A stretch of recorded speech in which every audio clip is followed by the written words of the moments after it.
Duniya juyi kenan, wai kwaɗo ya faɗa ruwan zafi. Tsohon shugaban ƙasar Afirka ta kudu, Jacob Zuma kenan, a yayin da yake cikin gidan yari, yana bin layin karɓar abincin da zai sa a bakinsa, sakamakon ɗaurin da aka yi masa wanda ya jawo tarzoma ta zanga-zanga da aka dinga yi a biranen South Africa, wanda ya kawo asarar rayuka da kuma dukiyoyi.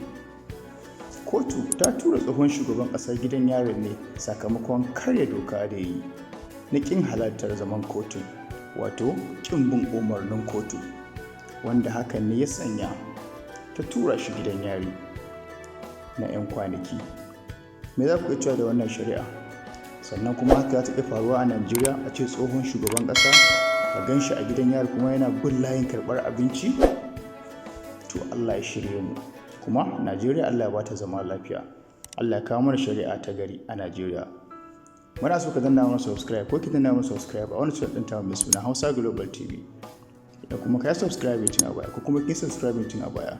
Muna so kai like, share bidiyon mu don muna samun ƙwarin gwiwar tura maka bidiyo masu muhimmanci irin wannan.